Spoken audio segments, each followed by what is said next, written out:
ওরা যে কি প্রশংসা করছিল সবাই আমাদের এই ফেস্টিভ্যালের, আমি অবাক হয়ে গেলাম যে আমাদের দেশে কোনো দিন এরকম প্রশংসা পাই না, উল্টা গালি খাই খালি সারাদিন।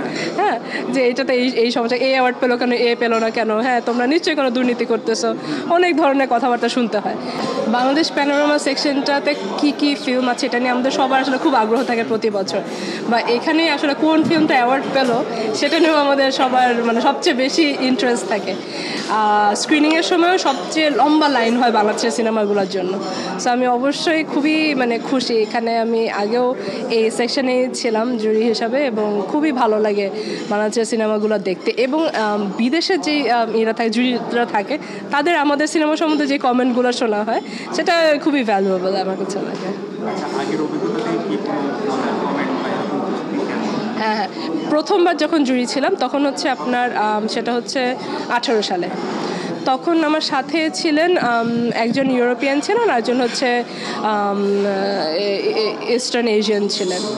সো এদের চিন্তাভাবনা আমাদের সিনেমা নিয়ে মানে খুবই ডিফারেন্ট, আমাদের থেকে খুবই ডিফারেন্ট।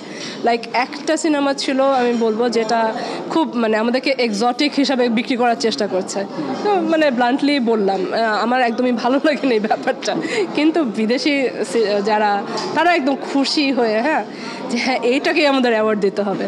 হ্যাঁ, অথচ আমাদের ওই বছর আকরাম খানের ছিল খাঁচা সিনেমাটা ছিল, যেটা হচ্ছে আপনার পার্টিশন নিয়ে 47 পার্টিশন নিয়ে। হ্যাঁ, সো ওইটা দেখে ওরা আবার বিরক্ত হয়ে যাচ্ছে, বলছে তোমরা খালি কেন তোমাদের হিস্টোরির দিকে কেন তোমরা যাও, কারণ 71 নিয়েও বহুত সিনেমা ছিল। তো ওরা বুঝতেই পারছে না কেন আমরা বারবার পিছনের দিকে ফিরে যাচ্ছি। হ্যাঁ, অথচ আমাদের কাছে যে পার্টিশনটা কত ইম্পর্টেন্ট বা ওই সিনেমাটাও যে কত সুন্দর করে বানিয়েছে এটা তাদের চোখে লাগছে, তারা এক্সোটিসিজমটা খুব খুঁজছে। সো এই জিনিসগুলো বাংলাদেশ প্যানোরামা সেকশনে থাকলে মানে বোঝা যায়, বাইরের মানুষ তো আমাদের সিনেমার প্রতি দৃষ্টিভঙ্গিটা জানা যায় আর কি সুন্দর।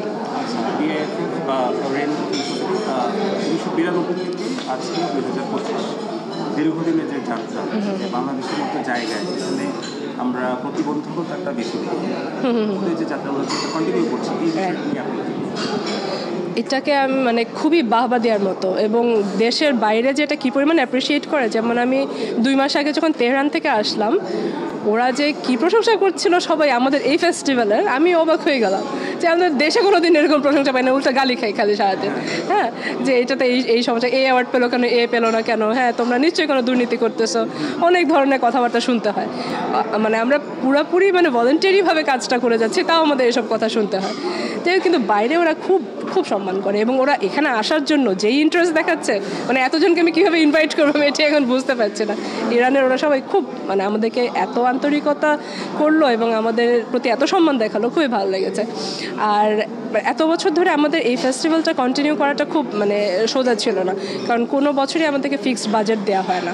এভরি ইয়ার নতুন করে মানুষের পা ধরতে হয়, মানুষের অফিসে গিয়ে বসে থাকতে হয় বাজেট পাস করানোর জন্য। কোনো বছর যেই বাজেট দিল হয়তো বা তার পরের বছর সেটা 10 ভাগের 1 ভাগ দিল, কোনো বছর দিল না, মানে পুরাটাই তাদের মর্জির উপরে। সো অনেক মানে বাধা ভিতর দিয়ে যেতে হয়েছে। মাঝখানে তো ইভেন এটা মানে বায়ানিয়াল করে ফেলেছিল, 2 বছর পর পর করছিল। সো এখন আবার আমরা মানে অনেক কষ্ট করে অনেক কষ্ট করে এখন চালানো হচ্ছে। দেখি সামনে আমাদের অনেক আশা আছে যে আমরা সামনে একটা ফিক্সড বাজেট পাবো, বা আমাদের ফারুকি ভাই বলেছে যে আমাদেরকে ভেন্যু দিবে। সো দেখি, উই আর ভেরি হোপফুল। আচ্ছা, বাইরের যে ফেস্টিভ্যালগুলো হয় তাদের সাথে আমাদের বেসিক ডিফারেন্সটা কোথায়? বেসিক একটা ডিফারেন্স হচ্ছে যে যেহেতু ওদের ভেন্যু আছে, আমি ভেন্যু ছাড়া আজ পর্যন্ত কোনো ফেস্টিভ্যাল দেখিনি যে একটা ফিক্সড ভেন্যু নাই। হ্যাঁ, তবে খুব ছোটোখাটো কোনো ফেস্টিভ্যাল, একটু ন্যাশনাল ফেস্টিভ্যালে যে কোনো ভেন্যু ফিক্সড করা নেই, আমাদের যে প্রজেক্টর ভাড়া করে এনে বা একটা ময়লা স্ক্রিনের উপরে প্রজেক্ট করতে হচ্ছে, বা আপনার থিয়েটারের মাঝখানে একটা খাম্বা পড়ে গিয়েছে, মানে এরকম জায়গায় আমাদের দেখাতে হচ্ছে সিনেমা। সো এটা কোথাওই দেখিনি। এটা একটা বড় একটা ডিফারেন্স। আর একটা হচ্ছে আপনার লোকালদের যেই ইনভলভমেন্ট বা সম্মান দেওয়ার যে ব্যাপারটা, ওইটা আমাদের দেশে একটু কম দেখেছি। হ্যাঁ, যেমন ধরেন অনেকে এসে বলে যে না আমি দেশের ফেস্টিভ্যাল যাবো না, বিদেশের ফেস্টিভ্যালে যাবো। হ্যাঁ, মানে অলরেডি একটা নিজেকে এটা থেকে বড় কিছু ভাবা যে এটা আসলে আমার লেভেলের না। সো এই উন্নাসিকতা আমাদের আছে অনেকেরই। আর হচ্ছে যে অনেকে বলে যে আমাদেরকে এখানকার ডেলিগেটসদের কাছে তারা অ্যাক্সেস পান না, অথচ আপনি কিন্তু দেখবেন যে যেই ডেলিগেটসদের যেই এটা আছে প্যাভিলিয়ন আছে সেখানে তারা থাকেন সবসময়, বা যখন কনফারেন্স হয় তখনও তারা এসে কথা বলতে পারেন। সো এটা কিন্তু সুযোগটা আছে, নেটওয়ার্কিংয়ের সুযোগটা অলওয়েজ থাকে। সো এটা যাতে আমরা হেলে ফেলে না দেখি, আমরা যাতে মানে এবার যাতে এটা সামনে যেহেতু ফেস্টিভ্যালটা, আমরা যাতে ফেস্টিভ্যালে আসি এবং সেই সুযোগটা আমরা নিই।